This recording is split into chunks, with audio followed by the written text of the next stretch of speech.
Sio tu Mungu naomba uniponye, hadi tumbo linaniuma. Naumia. Akuponye ili iweje? Ili ufanye nini? Kwa nini uwe mzima? Kwa nini usiumwe? Lazima umwambie Mungu, umeniitia katika jambo fulani. Ninapokuwa katika hii hali ya kuumwa, siwezi kufanya hilo jambo. Kwa hiyo nahitaji afya ili niweze kutekeleza kusudi lako. Hivi nafikiri atachelewa kupona? Kwa mfano, tuna ujenzi, sio?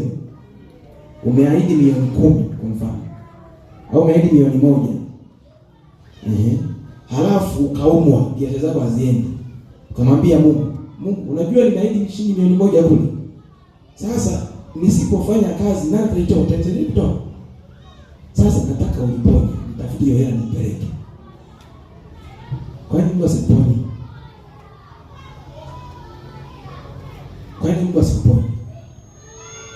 Lazima uwe na tangible, uwe na hoja zenye nguvu ambazo ukizipeleka mbele za Mungu kwamba kwa nini sife mwaka huu, anasema ya kweli. Kwani hakuna mtu ambaye alikataa kufa kwenye Biblia? Ezekiel alikataa kufa.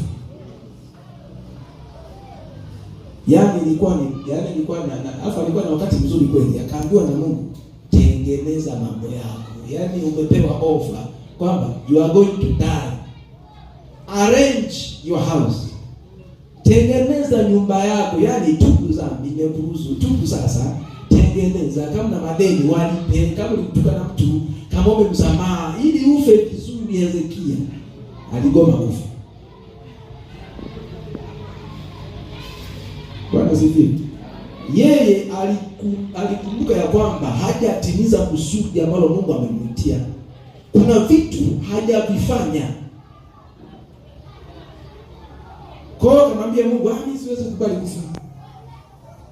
Kwa hata wewe unaweza kukataa kufa vile vile.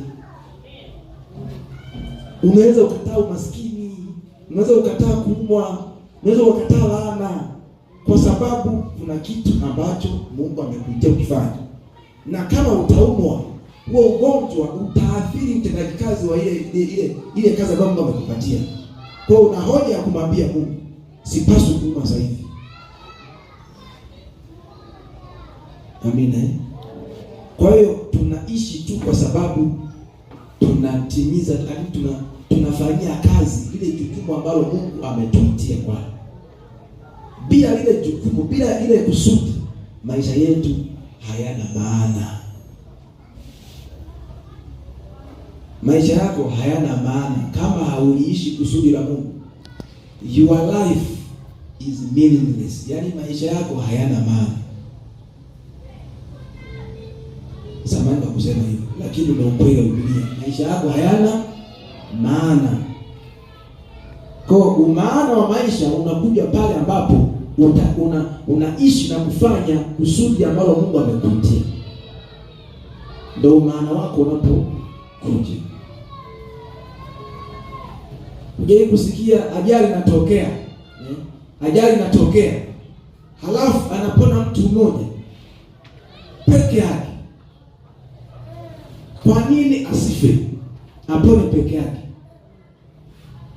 Na nikwambie Mungu yuko radhi kuua watu 50 ili amokoe mtu huyu. Mimi nakwambia Mungu yuko radhi auwe watu 50 amponye mtu huyu mmoja ambaye amejitambua na amesimama kwenye zamu yake. Amesimama kwenye kusudi lake. Mungu anamheshimu sana mtu ambaye amesimama kwenye kusudi. Kwa hiyo ili umkamate Mungu, ili umkonvince Mungu, ili umshawishi Mungu akubariki, aendelee kupa uzima, jitambue, jipate. Na bahati nzuri Biblia hii ina mwongozo kwa kufanya wewe ujue kusudi lako ni nini. Bwana sifiwe. Amen. Mtu mmoja Dr. Monroe aliwahi kusema hivi, maisha hayana maana maisha ya mtu hayana maana hadi pale atakapogundua kusudi la maisha yake. Maisha ya mtu hayana maana kabisa, ni meaningless, useless, mpaka pale atakapokuwa amejigundua, kumbe napaswa kufanya hiki. Na Mungu anapoendelea kutunza hivyo, anataka mwisho wa siku uelewe kusudi lako ni nini, ili ukalitumikie ile kusudi. Usiishi maisha ya kujimaliza.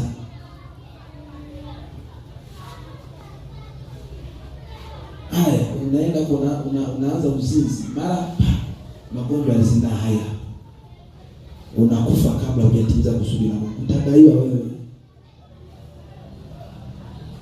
Utadaiwa wewe. Haya, bahati mbaya umepata bima, ile umeitoa, umeua wewe.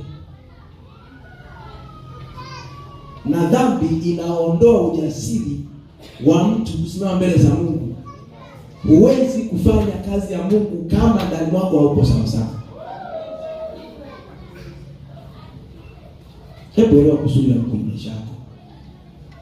Elewa kwa nini unatakiwa uishi. Bwana asifiwe. Hebu nikupandikizie hasira. Anza sasa hivi kumwambia Mungu hapana. Haya maisha nayoishi hapana. Hapana, mimi ni mtumishi wa Mungu. Haijalishi nimefanya dhambi kiasi gani, hapana. Mimi sio mtu wa dhambi. Mimi sio mtu wa ibilisi, ni mtu wa mbinguni. Mimi nimechagua leo kumshia Mungu. Leo. Bwana asifiwe. Amen. Yeremia 1:5. Yeremia 1:5 tunaona Mungu anamuita Yeremia. Anamwambia kwamba kabla sijakuumba katika tumbo nilikujua. Sasa kama Mungu alimjua Yeremia kabla hajamfinyanga, maana yake kila mtu anayeonekana chini ya uso wa dunia Mungu anamfahamu hata kabla hajamuumba. Kwa hiyo wewe kuwepo kwako mahali hapa sio bahati mbaya. Kuzaliwa kwako wewe sio bahati mbaya. Mungu alikujua hata kabla hujatungwa Mungu. Amina. Na akamwambia, na kabla hujazaliwa nilikutenga, nilikutakasa ili usimame kama nabii wa mataifa, ili upeleke neno langu. Kumbe Yeremia yeye alipata bahati ya kuambiwa na Mungu moja kwa moja. Lakini siamini kama Yeremia alitokewa tu, alikuwa hana jitihada za kumtafuta Mungu. Huyu Yeremia manake alikuwa anamtafuta Mungu na kuuliza kusudi la Mungu kwenye maisha yake. Mungu akamwambia, nimekuita kwa ajili ya kazi fulani. Na wewe pia kama utamta Mungu, Mungu atasema na wewe kwa habari ya kazi ambayo alikuitia. Bwana asifiwe. Kwa hiyo ni kosa kubwa sana kufa kabla hujatekeleza jukumu lililokuleta hapa duniani. Ni kosa kubwa. Ni kosa kubwa sana. Ni kosa kubwa sana wewe kufa kabla haujatumikia, haujatekeleza jukumu ambalo Mungu alikuambia ulifanye, au hujatekeleza jukumu lililokuleta duniani. Uliletwa kufanya kazi fulani, usipoifanya, usipoitekeleza, ukafa, ni kosa kubwa sana. Bwana asifiwe. Ni kosa, na usikubali kufanya hilo kosa.